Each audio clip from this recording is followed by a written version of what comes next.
Matur, ya Rasulullah, ini orang yang kau pasrai jadi imam itu sering main kulhu. Akhirnya Nabi memanggil, ya Fulan, kenapa kamu suka baca kulhu? Li'annaha sifatur rahman, karena dalam surat kulhu itu semuanya menerangkan sifatnya Allah Ta'ala. Maka saya suka itu. Nabi saat itu juga dapat wahyu, ya Muhammad, kasih tahu orang itu, inni uhibbu, saya suka dia karena dia suka kulhu.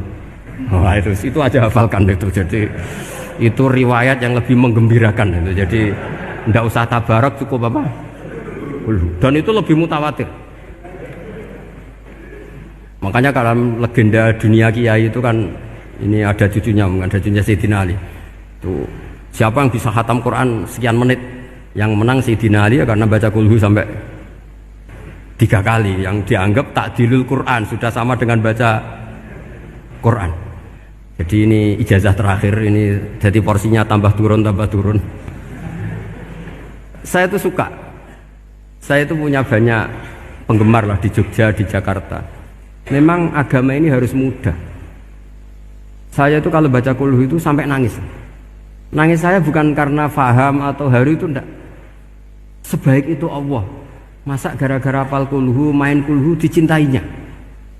Ya karena memang Allah itu benar-benar zat yang baik. Makanya saya punya teman itu kurang ajarnya, masya Allah. Kalau tes ditanya rukun Islam berapa, nawakidul wudhu berapa, muftitatus sholat berapa, semuanya dijawab la ilaha illallah. Terakhir ditulis kafir Pak, sama anak nyalano iki. Nyalano la ilaha illallah kafir apa enggak? Gurunya bingung kan akhir. Di ek iku la ilaha illallah kok di ek. Akhirnya bocah diceluk, "Cung, maksudem piye? Mun sampean wani ngeek Pak, kafir Pak." Akhirnya sugahno ribet-ribet. Pertanyaan apa tuh? Ma mubtilatus sholat la ilaha illallah. Nah gitu wudu ya. Tapi jangan tiru loh. Lah gurune kok pengen gak wani, kafir. Siapa yang berani ngeek la ilaha illallah? Ya ana meneh sing boweli. Saking belinge disurati wong tuane. Kalau nu mondok sarang era kuno, dadi ijek lugu wong. Surati wong tuane, kowe gak susah, wong tuamu disurati. Tenang ya Gus, bapakku buta huruf. Dadi wis disurati, gak ngefek wong bapake buta huruf. Nah, di Islam, saya ulang lagi, di Islam, dengan tanda kutip kesalahan-kesalahan kecil gini ku zaman Nabi, sahabatnya Nabi, iku kabeh iku dadi berkah. Makanya enggak ada ilmu sebarokah kayak zaman Nabi. Wong goblok wae jadi berkah. Sampai Nabi ngendikan aksaru ahlil jannah al-bulu, akeh-akeh penduduk swarga iku wong goblok. Mergo wong goblok iku piye? Apa dimangkeli iku ya gaweane pangeran. Nabi itu pernah disomasi wong goblok. Itu ya piye? Nabi kan cerita kiamat tuh gini. Yang kemarin enggak jadi itu. Kiamat di Indonesia kan berapa kali ya? 999 terus 2000 berapa? 12 terus Jumat apa kan sering mau ada kiamat itu. Saya sering ditanya tamu, Gus, ngenteni kiamat teng putih. Enteni ning kene barang aku aneh-aneh.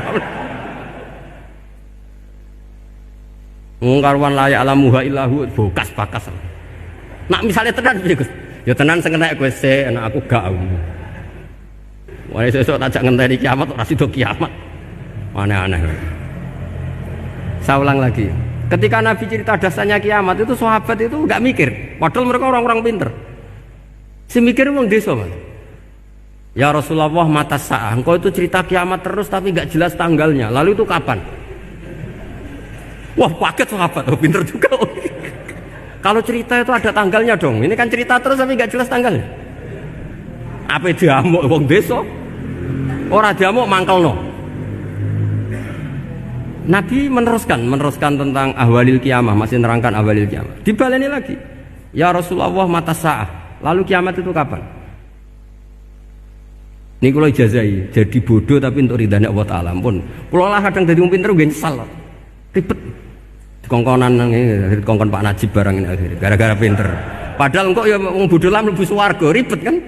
Direwangi dadi wong alim, sebelum kok wong bodohnya ya melok mlebu swarga. Wong gelombang kedua itu pengumumannya siapa pencinta Nabi, pencinta wong alim masuk swarga. Yang pertama seleksinya agak ketat, yang kedua itu ya Muhibbin mun cukup mun. Jadi sebenarnya swarga ya ketemu wong ra jelas-jelas nih. Wah repot ya. Akhirnya ketika Nabi gak jawab, sahabat itu banyak yang analisis kariha maqala, lam yasma, ada yang bilang lam yasma, memang Nabi tidak dengar. Ada yang analisis sami'a wa kariha maqala, sebenarnya Nabi itu dengar tapi gak suka karena pas khutbah di-cut, diinterupsi. Karena diulang-ulang lagi akhirnya akhirnya Arabi tadi mengulang-ulang lagi, akhirnya Nabi jawab. Karena Nabi itu orang yang sangat pintar, jawabnya ma'atatalaha, kamu kok berani tanya kiamat kapan, persiapan kamu apa? Fawawahi ma'atatulaha kabira sholatin wala siyamin wala kata wa kata walakin ni uhibbuka. Ya menang ya pede. Apa Nabi tanya persiapan saya? Oh kalau sholat saya biasa kok bangga. Wes wong desa biasa kok. Fawawahi ma'atatulaha kabira sholatin, saya sholatnya biasa, puasa biasa. Maksudnya yang wajib-wajib tok lah, ndak aneh-aneh. Tapi walakin ni uhibbuka, tapi saya ini mencintai engkau. Apa jawabannya Nabi? Almar'u ma'aman ahabba. Dan itu melegenda seluruh dunia, baru kayak Bedui. Jadi semua orang yang hafal hadis almar'u ma'aman ahabba atau anta ma'aman ahbabta itu barokatu hadal badui, karena berkahnya orang Bedui. Dan hadis itu mutawatir karena dikatakan Nabi ketika khutbah, orangnya banyak yang hadir banyak. Barokahnya orang Bedui, gak disopan santun. Mukjizatnya Nabi seringnya gara-gara orang Bedui. Nabi khutbah, wis khutbah cerita akhirat, cerita kebaikan. Ya Rasulullah, khutbah mohon bakas akhirat kebaikan. Sekarang itu tidak ada hujan, halakatil amwal. Sekarang harta hilang semua. Hewan-hewan sudah mau mati semua karena apa? Kekeringan. Mohon jenengan rasa bakas niku, pun jaluk udan mawon. Nabi langsung Allahumma wah langsung udan tuwres. Nak jari ulama lah, Nabi berodok gelos putih udan seminggu nganti akhirnya sapi ini gak mati krono kehausan tapi kelentir. Parani nek Nabi, ini ora ngrasa salah paren. Ya Rasulullah, wong kula njuk donga udan ben ra mati, saiki mati tenggelam. Mun lereni santai wae. Dan saya minta doa hujan supaya hewan-hewan itu bisa minum dan seger. Dan ini malah dok lentir. Akhirnya Nabi itu nuruti meneh. Allahumma hawalena wala alina Allahumma alal akam wa dzirab terus. Di wong desa. Betapa barokahnya wong desa iki orang tahu. Betapa Rasulullah itu sekali ngendikan alam itu harus tunduk. Jadi min mu'jizati Rasulullah sallallahu alaihi wasallam itu sekali ngendikan alam itu harus ngikuti. Jadi Nabi misalnya ngendikan hujan, itu panitia hujan, malaikat hujan harus nuruti. Nabi ngendikan berhenti juga harus berhenti.